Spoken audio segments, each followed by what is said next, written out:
Hello and welcome back again to another session where I'll be talking about habits.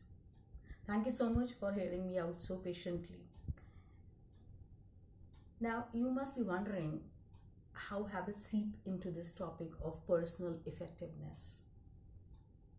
Let me tell you, habits are something which are deeply ingrained in our minds. Now, before I start into this topic, let me tell you a very important quote, a very near to my heart quote of Aristotle when I talk about habits.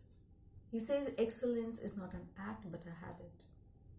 There's another quote by W.H. Auden on routine, which says, routine in an intelligent man is a sign of ambition.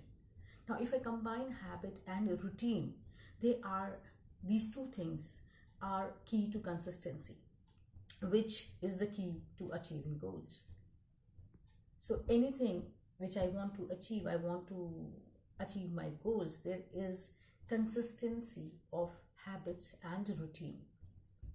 So knowing how to and why to form a habit is really important, my friends. Now, whatever habit we form, like exercising, writing a journal, which I'm sure is a very tough thing to do, playing golf, visiting out my relatives on a regular basis, this is something that become ingrained in our minds if we keep doing them. And excellence and success are really just the result of deeply ingrained habits. So understanding the psychology of habits become all the more important because of these ingrained habits which we'll be doing, and this will lead to consistency, leading to my goals. Now, if you want to know how to form habits, it's important that you understand what they actually are and what they actually are not. Habits are not just something that we do every day. Now, I understand in our day-to-day lives, we always say, okay, this is something that I do every day. It is a habit. I exercise daily. It's my habit. But if I delve down deeply into the psychology of habits, it is not the same.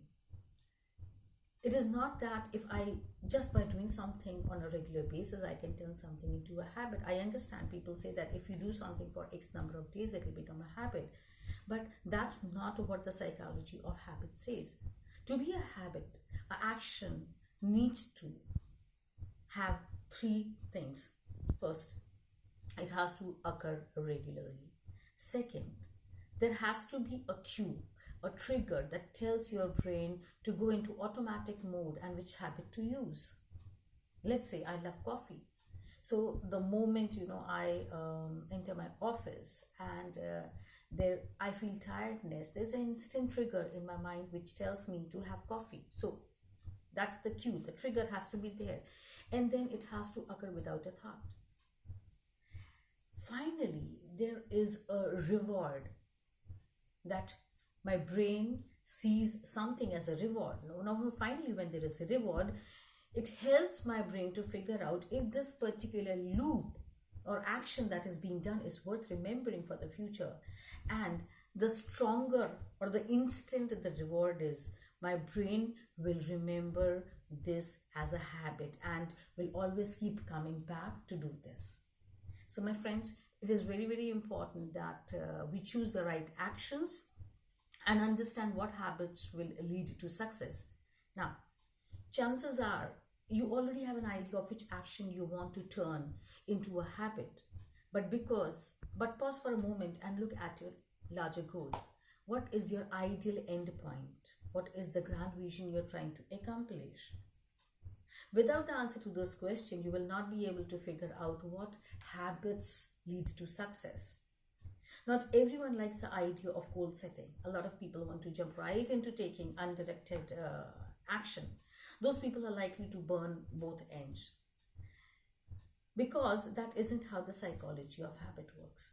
So here in this session, we have just tried to understand that why habits are important, what triggers my brain, and if I keep doing something as my habits, then consistency, they become deeply ingrained into my mind, and this consistency will help me achieve my goals.